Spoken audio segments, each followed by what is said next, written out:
Assalamualaikum warahmatullahi wabarakatuh. Salam sehat Ibu dan Bapak Guru dimanapun berada.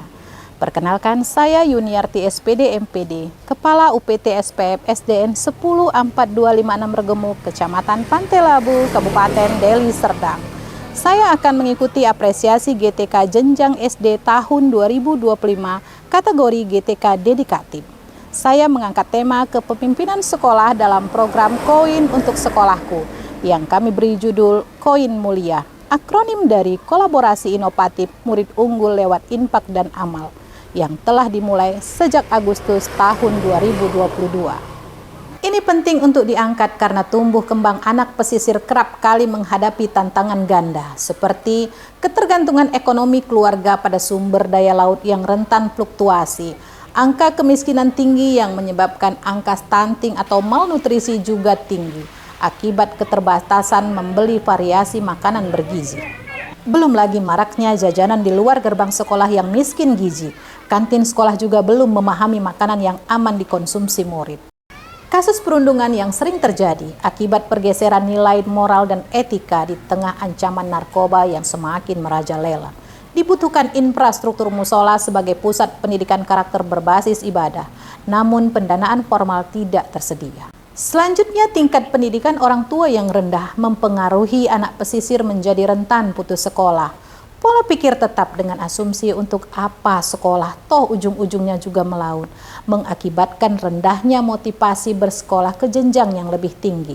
Situasi ini jelas mengancam tumbuh kembang murid dalam pencapaian 8 dimensi profil lulusan. Tantangan yang dihadapi sekolah adalah: pertama, bagaimana mengubah kantin sekolah menjadi benteng gizi dan sumber daya ekonomi. Yang kedua, bagaimana menggerakkan seluruh warga sekolah untuk mewujudkan infrastruktur musola menjadi sebuah proyek bersama yang digerakkan dari, oleh, dan untuk warga sekolah. Yang ketiga, bagaimana sekolah mampu mengubah pola pikir tetap menjadi pola pikir bertumbuh, bahwa melalui pendidikan dapat mengubah kehidupan mereka di masa depan menjadi lebih baik. Oleh karena itu, dibutuhkan inovasi yang menjadi jembatan antara kesehatan, pendidikan karakter, dan kewirausahaan sosial sebagai salah satu langkah meningkatkan motivasi bersekolah.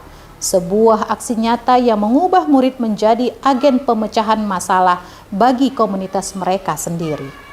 Langkah pertama yang dilakukan adalah menjalin kerjasama serta sosialisasi secara kolektif dan masif kepada semua pemangku kepentingan, penyampaian program sekolah untuk mewujudkan mimpi besar bersama. Sekolah juga mendapatkan kunjungan dari aktivis perlindungan anak Bapak Aris Merdeka Sirait untuk melihat kondisi anak-anak pesisir di masa pandemi.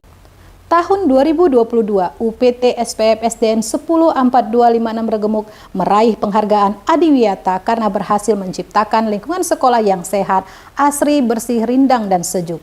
Selanjutnya, pada tahun 2023, sekolah juga berhasil meraih penghargaan juara 1 sekolah sehat tingkat kabupaten dan terpilih ke-18 sekolah sehat tingkat nasional karena berhasil dalam gerakan sehat gizi, sehat fisik, dan sehat imunisasi. Tahun 2024, sekolah menjadi salah satu sekolah sehat di bawah binaan provinsi dan kementerian.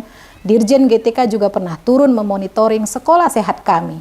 Kolaborasi dengan pihak Dinas Kesehatan dilakukan dengan mewujudkan program pelayanan kesehatan anak sekolah, seperti pemberian obat cacing secara berkala, pemeriksaan gigi dan mata, layanan imunisasi, tes kebugaran, cek kelayakan ruang kelas serta sanitasi dan kantin sekolah. MOU dengan Puskesmas pun ditandatangani. Sekolah juga bekerja sama dengan BPOM Sumatera Utara dalam pemberian pengetahuan terhadap gizi seimbang dan literasi gizi pada makanan kemasan untuk mewujudkan murid yang kritis terhadap apa yang mereka konsumsi. Sekolah membuat podcast yang di-share di YouTube sekolah sebagai salah satu strategi penyebaran informasi pentingnya gizi anak sekolah. Selanjutnya, tahun 2024-2025, sekolah juga bekerja sama dengan dunia industri, yaitu PT Japa, dalam pemberian protein tambahan bagi murid yang terdeteksi mengalami stunting atau malnutrisi. Selanjutnya, sekolah juga bekerja sama dengan Polsek dan Babinsa Kecamatan Pantai Labu dalam gerakan anti perundungan serta bahaya narkoba. Mereka sekaligus menjadi inspirator bagi murid. Sekolah juga bekerja sama dengan pemerintahan desa serta Kesatuan Nelayan Tradisional Indonesia (KNTI) Kabupaten Deli Serdang untuk melihat peluang yang dapat diintegrasikan dalam pembelajaran bahari sebagai salah satu kearifan lokal. Langkah selanjutnya adalah mewujudkan infrastruktur musola sebagai pusat pendidikan karakter berbasis ibadah melalui program koin untuk sekolahku. Sekolah merancang sistem dan regulasi serta menetapkan skema nilai tukar koin sekaligus gerakan kurasi kantin menuju kantin sehat. Aksi selanjutnya adalah implementasi dan penanaman karakter serta budaya antri. Melalui alat tukar koin sederhana yang terbuat dari lat kayu, sekolah membangun sistem ekonomi mikro sekaligus sebagai benteng pengendalian gizi di lingkungan sekolah serta pembelajaran kontekstual di setiap transaksi. Pada setiap transaksi jajanan harian yang biasa kini diubah menjadi 3 hal sekaligus. Yang pertama, sebuah langkah menuju kantin sehat. Yang kedua, sebuah pembelajaran karakter. Dan yang ketiga, sebuah sumber pendanaan kolektif untuk mimpi besar bersama. Langkah selanjutnya yaitu transparansi, monitoring, dan evaluasi. Dalam pengelolaan koin untuk sekolahku, transparansi keuangan adalah bagian terpenting. Untuk itu, sekolah membuat QR Code laporan keuangan serta dokumen kegiatan yang menggunakan dana dari koinku yang dapat diakses oleh warga sekolah. Monitoring setiap program yang telah berjalan terus dilakukan untuk mengoptimalkan hasil yang diinginkan. Monitoring ini dilakukan sekolah melibatkan Dinas Pendidikan, Puskesmas, dunia usaha, dan warga sekolah tentunya. Evaluasi program dilakukan agar dapat mencari solusi untuk kendala-kendala yang timbul saat program berjalan. Langkah selanjutnya yaitu menyusun keberlanjutan program. Yang pertama, pembangunan musola ini telah dimulai pada bulan Oktober tahun 2022. Yang kedua, program selanjutnya dari pendanaan kolektif ini adalah pemberian makanan tambahan bagi murid dalam 2 minggu sekali di setiap hari Sabtu atau pada saat kegiatan hari besar, dan ini sudah berjalan beberapa kali. Dari program ini hasilnya adalah yang pertama, angka stunting turun drastis dari 40% di tahun 2020 menjadi 3,8% di tahun 2024. Ini didukung dari program Sekolah Sehat dan Adiwiyata serta intervensi BPOM. Infrastruktur musola telah terbangun dan telah digunakan sejak April tahun 2024. Program pendidikan karakter melalui ibadah semakin optimal. Berikutnya, angka putus sekolah juga turun dari 42 kasus mulai tahun 2017. Data terakhir tahun 2024 tinggal 1 kasus saja. Dampak dari program ini adalah murid-murid terlihat lebih sehat dan ceria dalam aktivitas pembelajaran dan bermain. Disiplin antri mulai membudaya, terlihat pada saat tukar koin, belanja di kantin, saat melakukan cuci tangan pakai sabun, bersalaman di gerbang sekolah. Murid terlihat lebih ceria dengan budaya 5S, senyum, sapa, salam, sopan, dan santun. Pada dimensi religius, keimanan, dan ketakwaan terhadap Tuhan Yang Maha Esa, murid lebih tertib melaksanakan ibadah sholat duha dan sholat zuhur berjamaah. Kalimat-kalimat kasar yang dulu biasa terdengar kini sudah jauh berkurang. Murid sudah merasa malu jika berkata kasar atau kurang pantas.